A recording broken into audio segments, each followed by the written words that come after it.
आपसे सवाल ये है कि स्मार्टफ़ोन हर बच्चे के पास है। बच्चे को हम क्या कहें, पेरेंट के पास है। पेरेंट के पास आजकल टाइम नहीं है बच्चों के लिए, वो स्मार्टफ़ोन यूज़ करते हैं। तो आप मुझे बताएँ कि स्मार्टफ़ोन के क्या रिएक्शंस हो सकते हैं एज़ अडल्ट पे और एज़ चिल्ड्रंस पे? मेरा सवाल ये है कि आपके घर के अंदर लाज़मी तौर पर फ्यूमिगेशन के लिए कीड़े-मार दवाइयाँ होंगी, बिल्कुल। होंगी ना? कहीं न कहीं लॉक करके रखी हुई होंगी। जी, जी। क्या बच्चों के हाथों में हैं वो कीड़े-मार दवाइयाँ? नहीं। नहीं है। तो फिर मोबाइल फ़ोन क्यों उसके हाथ में है? स्मार्टफ़ोन उसके हाथ में क्यों है? क्योंकि मेरे घर के अंदर रखा हुआ है इसलिए बच्चे के हाथ में दे देते हैं, तो फिर कीड़े-मार दवाइयाँ दे दें। वो उस इतनी नुकसानदेह नहीं है जितना ये ज़हर आपने उसके हाथ में दिया है जिसको मोबाइल फ़ोन कहते हैं और ख़ास तौर पे स्मार्टफ़ोन कहते हैं। अब तो शायद आती शायद स्मार्टफ़ोन ही है। 7 साल से पहले बच्चे के हाथ में फ़ोन नहीं होना चाहिए, किसी भी हाल में। बच्चे के हाथ में नहीं होना चाहिए। लेकिन यहाँ तो 7 महीने के बच्चे के हाथ में माँ ने दे रखा है कि वो उसको डिस्ट्रैक्ट करने के बाद उसको दूध पिलाती है या कोई काम करवाती है या खाना खिलाती है, जो भी कुछ कराती है, उसके हाथ में उसको डिस्ट्रैक्ट करने के लिए मोबाइल फ़ोन देती है कि वो मोबाइल फ़ोन में एंगेज हो जाए। और फिर वो उसको डिस्ट्रैक्ट करके खाना खिला दे या जो भी कुछ जो है वो कर दे। जिसकी वजह से उसका पेट भी खराब रहता है, जिसकी वजह से वो उसका नौसिया रहता है, वोमिटिंग रहती है और उसकी टोटल जो इम्यूनिटी है वो बड़ी कॉम्प्रोमाइज़ होती है क्योंकि वो माइंडफुलनेस तो खा ही नहीं रहा ना, वो तो गेम देख रहा है और जो है वो आवाज़ें जो है वो सुन रहा है। तो ये ज़हर है, अगर ये ज़हर आप जारी रखेंगे तो बच्चे हर लिहाज से डिले हैं। फिज़िकली वो डिले हैं क्योंकि उनकी जो मूवमेंट होनी है वो हो नहीं रही, ब्लड सर्कुलेशन हो नहीं रही। उनके जो सेंसेस हैं, वो सब हाइपर या हाइपो हो रहे हैं, वो कॉम्प्रोमाइज़्ड हो रहे हैं, सेंसरी प्रोसेसिंग उनके पाँचों हवास ये कॉम्प्रोमाइज़ हो रहे हैं। अक्ल उनकी डेफ़िनिटली वो डंब हो रहे हैं क्योंकि वो सिर्फ़ एक लूप स्क्रीन देख रहे हैं खाली, तो वो जो क्यूरियोसिटी जो डेवलप होने वाली है नहीं।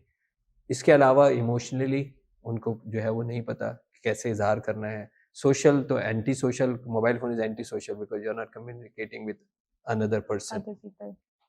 तो आपके जितने ग्रोथ के पहलू हैं, वो सब बच्चे को पीछे, पीछे, पीछे करते चले जा रहे हैं और हाउ मच मोर कि अब तो 3 साल, 4 साल, 5 साल के बच्चे हमारे पास आ रहे हैं, स्पीच नहीं है। एग्ज़ैक्टली। क्योंकि उन्होंने स्पीच की ही नहीं है।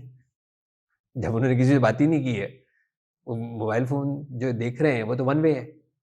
वहाँ से तो कोई जवाब आ नहीं रहा। मशीन से वो बात कर रहे हैं और देख रहे हैं, बात भी नहीं कर रहे हैं, एक्चुअली वो देख रहे हैं और सुन रहे हैं।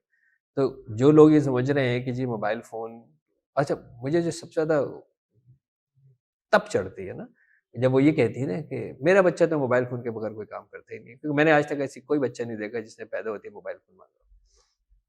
ट्रू। किसी न किसी लम्हे में किसी ने उसको दिया है दिया है। और पहली दफ़ा जब आपने मोबाइल फ़ोन उसको दिया होगा तो उसने सीधा मुँह में लगा के थूक के भरा होगा, उसको ये क्या पता कि ये मोबाइल फ़ोन क्या चीज़ होती है। फिर आपने इसको ऑन किया, तब इसमें कलर आने शुरू हुए, साउंड आने शुरू हुए। पहले आप झुनझुने से खिला देते ना, झुनझुने का प्रॉब्लम ये था कि आपको आपको हिलाना पड़ता मेहनत था। करनी पड़ती थी। आपको हिलाना पड़ता था ना, तो उसको झुनझुने को कलर देने के लिए, साउंड देने के लिए, इंटरैक्ट करने और फिर उसके साथ आप बात करती थी ना उसके साथ। हुँ। और उसके साथ बात करती थी कि मेरी तरफ देखो, मेरी तरफ बोलो, ये क्या है? ये आप बात करते थे ना, तो वो कॉपी करता था, आपकी टंग को कॉपी करता था, हुँ। आपके जेस्चर को कॉपी करता था, तो उससे उसकी जो है वो सेंसेस जागते थे। तो अभी तो इधर कहानी ये है कि आपने कहा कि ये मोबाइल फ़ोन इसको दे दो एक और एक यहाँ अपने कान पे लगा लो। या आप अपनी स्क्रीन जो है वो देखते रहो या आप दे के आप अपने किसी और काम में लग जाओ। तो ये तो मतलब अपने हाथ से अगर किसी को मतलब मैं ये समझता हूँ कि कोई वो माँ और वो बाप दुश्मन होंगे, जिनको ये बातें सुनने के बाद भी मोबाइल फ़ोन देते होंगे। वो दुश्मन होंगे अपने उसके ऊपर और मैं नहीं समझता कि वो काबिल रहम है। मुझे किसी ऐसे माँ-बाप के ऊपर गुस्सा जो है वो या तरस नहीं आता, जो आके मेरे सामने बेचारगी की बात करें। ये देखें जी, ये तो मोबाइल फ़ोन मतलब 8 महीने का बच्चा गोद में है, सो रहा है, हाथ में कुछ भी नहीं है, उँगली ऐसे चल रही है, ठीक है? या आके कह देते हैं कि जी वो तो सोडा के बगैर, चिप्स के बगैर मतलब किसने खिलाया उसको? आपने ना। तो और फिर अब आप बेचारी तो कम से कम मुझे ना बताएँ ना। अगर आपको आप समझ में आ गया और आप एक पहले तो एग्री कर लें ना कि भई मुझसे गलती हो गई, तौबा कर लें और फिर समझ ही नहीं आ रहा कि माँ-बाप कौन है? बच्चा हुकूमत कर रहा है। वो ऐसा बिहेवियर करता है कि आप डर के उसके आगे उसको दे देते हैं।